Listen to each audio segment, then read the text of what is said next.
I never thought much about the colour of my eyes until Miles told me they reminded him of the creek behind his childhood home. We were sitting on the fire escape outside his apartment, sharing a bottle of cheap wine at 2 a.m, and he just said it like it was the most natural observation in the world. The creek back home, he said, had this particular shade of green that changed depending on the light, sometimes almost brown, sometimes bright and clear. I remember laughing it off, making some joke about how romantic he was getting. But the truth is, I went home that night and stared at myself in the bathroom mirror for 20 minutes, trying to see what he saw. That was 3 months into our friendship, and I was already in trouble. I just didn't know it yet. Or maybe I did know it, and I was pretending I didn't, which is probably closer to the truth. You know how sometimes you can feel something building inside you, this pressure in your chest that grows a little bit every day, and you keep telling yourself it's nothing, it's just stress or too much coffee or not enough sleep. That was me for months. Every time Miles texted me, every time I heard his laugh, every time he touched my arm while telling a story, I felt it. This warmth that started in my stomach and spread outward until my whole body felt like it was humming at a frequency only I could hear. We met at work, which sounds boring until you realise that working at a bookstore in your mid-20s means you're surrounded by people who actually read and think and talk about ideas instead of just scrolling through their phones. Miles started in September, right when the weather was beginning to turn and people were coming in for the new releases and the coffee we sold up front. He had this way of talking to customers that made them feel like they were the only person in the store, like whatever book they were looking for was the most important quest in the world.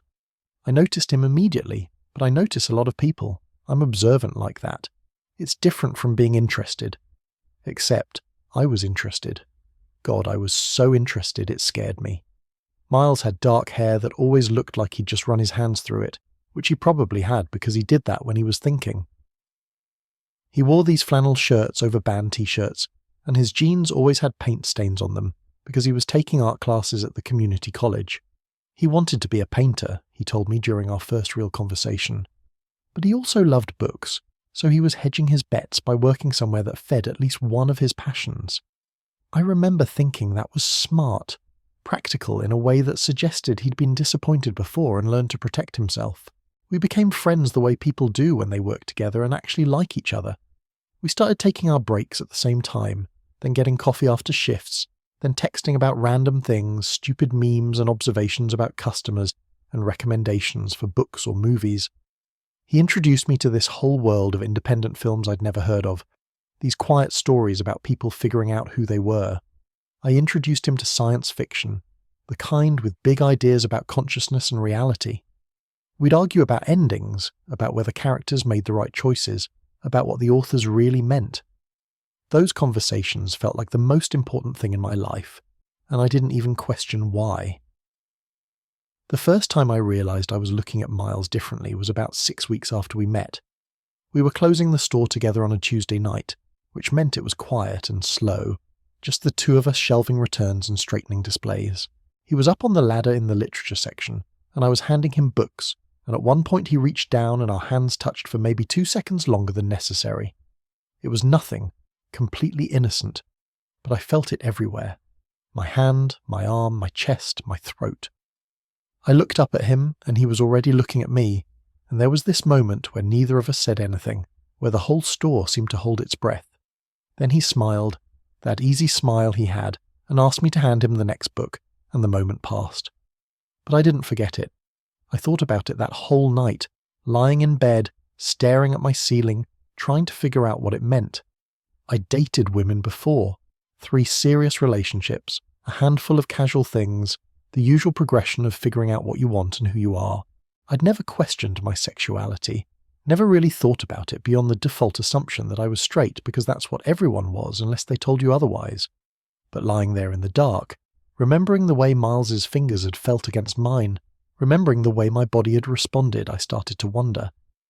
Not in a panicked way, not in a crisis way, just in this quiet, curious way. Like opening a door in your house you'd never noticed before and finding a whole other room you didn't know existed. I didn't do anything about it. I mean, what was I supposed to do? Walk up to Miles and say, "Hey, I think I might be attracted to you," which is confusing because I've never been attracted to a guy before. Want to help me figure this out? That seemed like a terrible idea. So I did what I always do when I'm confused about something. I researched.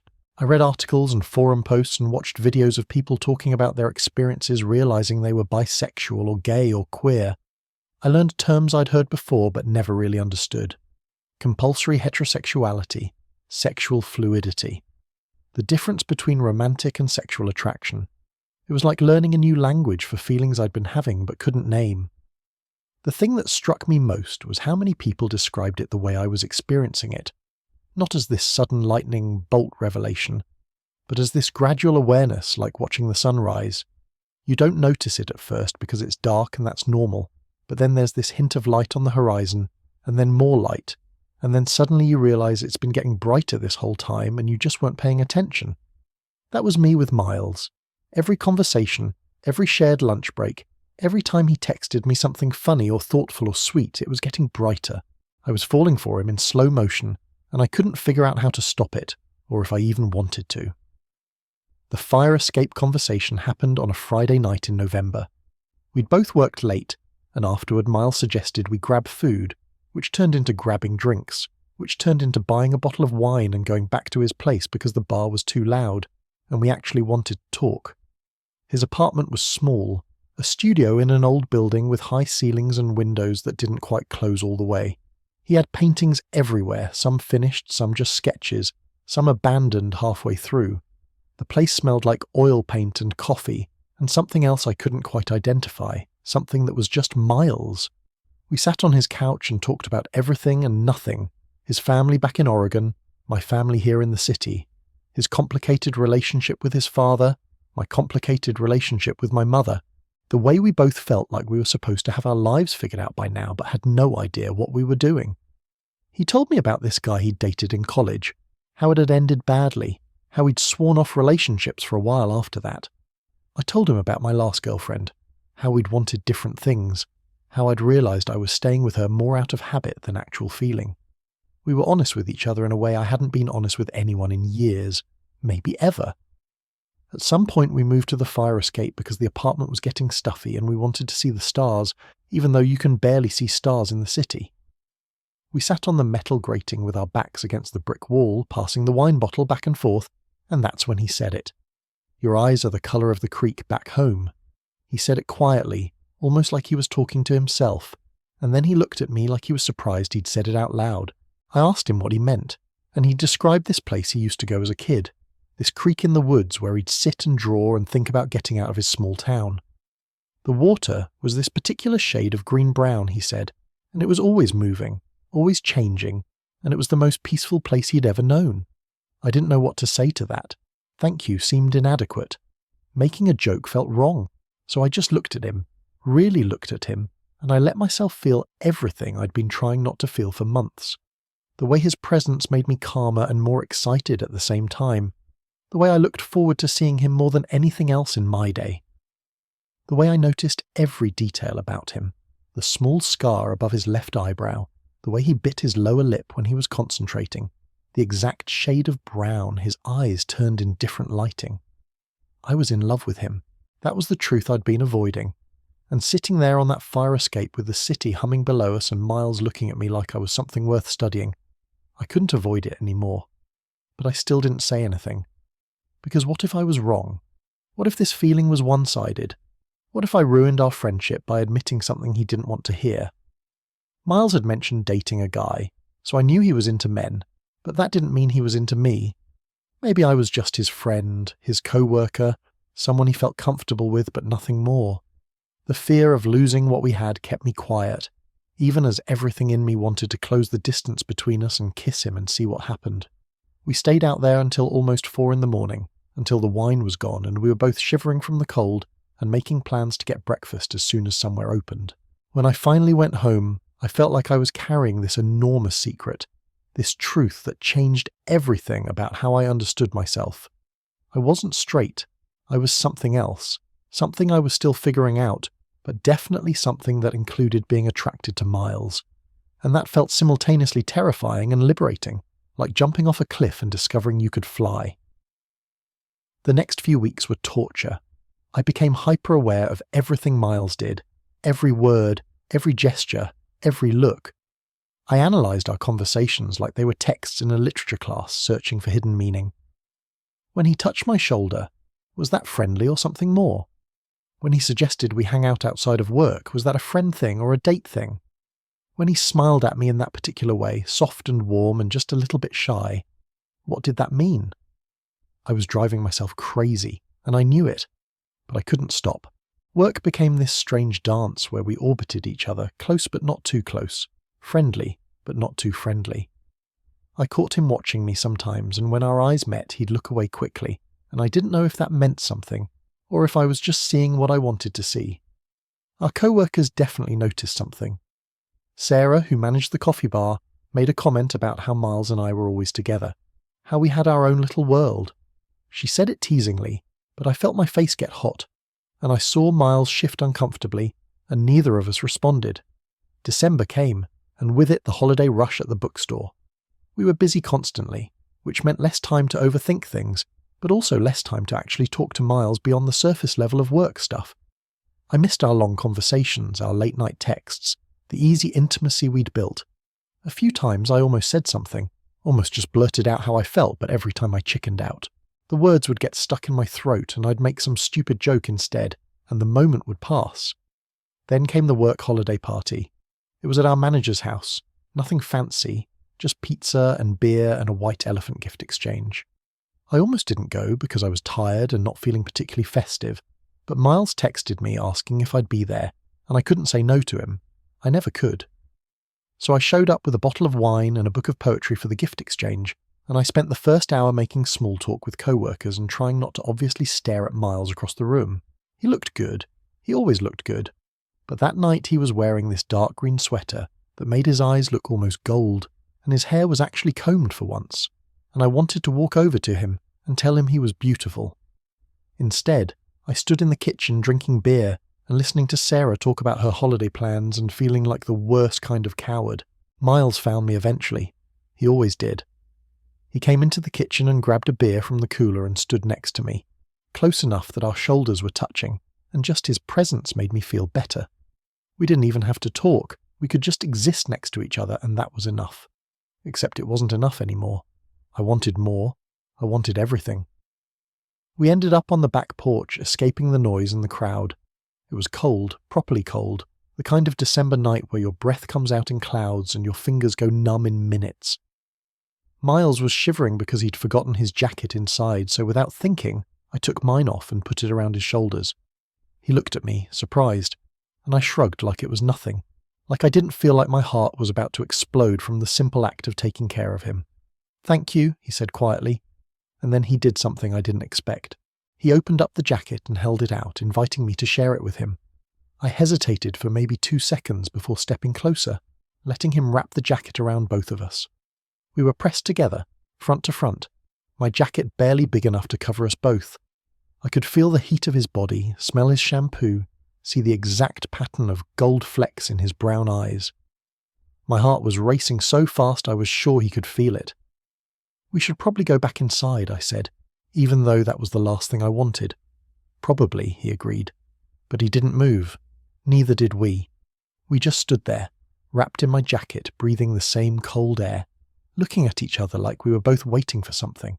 "I have to tell you something," Miles said finally, and his voice was shaking slightly from cold or nerves or both. "I've been trying to figure out how to say this for weeks, and I keep chickening out, but I think if I don't say it now, I never will." My mouth went dry. "Okay," I managed to say. "I really like you," he said, the words coming out in a rush. "Like more than friends like you. And I know that might be weird because we work together and we're friends, and I don't want to make things complicated, but I can't keep pretending I don't feel this way. You're the first person I think about when I wake up and the last person I think about before I fall asleep, and when I'm with you, everything feels better, easier, like the world makes sense in a way it doesn't when you're not around. And I just needed you to know that, even if you don't feel the same way, even if this ruins everything." He stopped talking and looked at me, terrified and hopeful at the same time, and I realized I was supposed to respond, except I couldn't remember how words worked. My brain had short-circuited somewhere around the phrase "I really like you," and now I was just standing there staring at him like an idiot. "Say something," Miles said quietly. "Please. "I like you too," I finally managed, and it came out rough and raw and completely honest.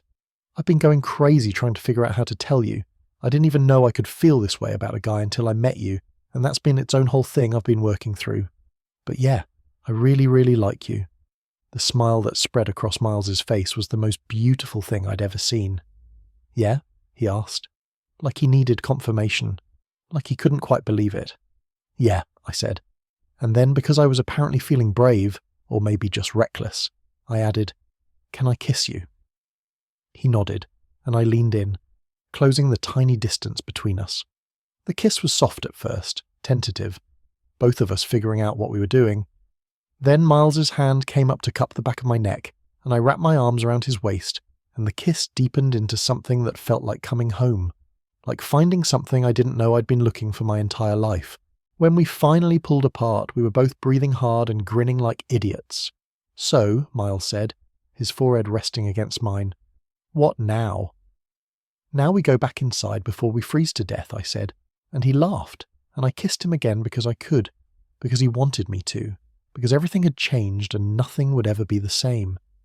We didn't tell anyone at the party, but I think they knew anyway.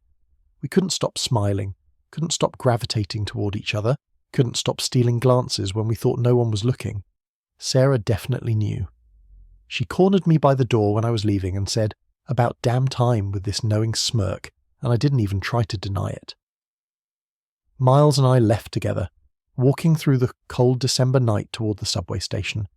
We held hands the whole way, and every time I looked at our intertwined fingers, I felt this surge of happiness so intense it was almost painful. This was real. This was happening. Miles liked me back, and I didn't have to hide how I felt anymore, and maybe, just maybe, this could actually work. We talked the whole train ride, making plans for an actual date, somewhere nice, somewhere that wasn't the bookstore or one of our apartments. Miles wanted to take me to this art gallery he loved, and then dinner at this Thai place he'd been wanting to try. I suggested a movie after, and he said only if we could sit in the back row so he could hold my hand in the dark, and I kissed him right there on the subway, not caring who saw. That was 6 months ago. We've been together ever since, and it's been the best 6 months of my life. We still work at the bookstore, though we're looking for new jobs because dating a coworker is technically against policy and we'd rather not risk it. We moved in together last month, combining our books and his paintings and my collection of vintage science fiction paperbacks into a one-bedroom apartment with better windows than his old studio. We're building a life together, and it feels right in a way nothing else ever has.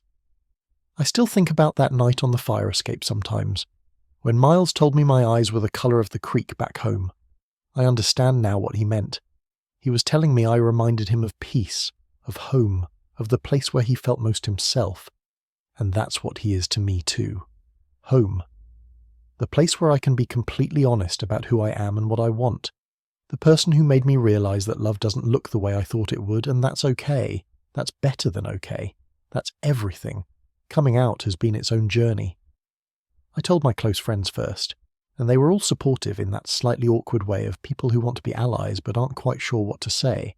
I told my family over video chat, my mum and dad and younger sister all crowded around the screen, and there was this long pause after I said I'm bisexual and I have a boyfriend.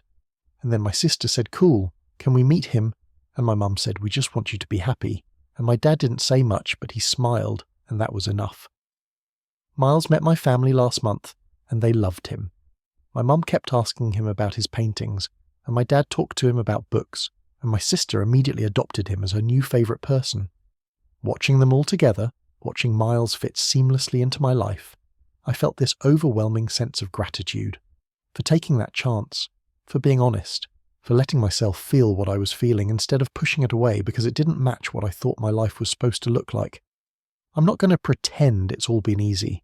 There have been moments of doubt, of fear, of wondering if I'm doing this right. There have been awkward conversations and uncomfortable situations and people who don't understand. But there's also been joy. So much joy. More than I knew was possible. Every morning I wake up next to Miles. Every night we fall asleep talking about our days. Every moment in between is filled with the knowledge that I get to love him and be loved by him, and that's worth everything. Sometimes I think about the version of me from a year ago, the one who didn't know Miles yet, who thought he had himself all figured out. I want to tell him that he doesn't know anything yet, that his whole world is about to change, that he's going to fall in love with a boy who paints and reads and sees the world in colours he's never noticed before. I want to tell him not to be scared, that it's going to be okay, better than okay.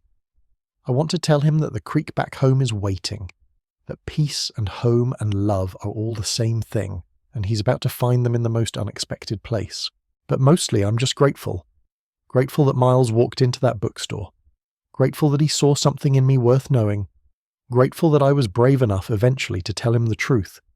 Grateful for every conversation, every touch, every moment that led us here. Your eyes are the colour of the creek back home. That's what he said, and he was right. I am his home, and he is mine, and we're building something beautiful together one day at a time.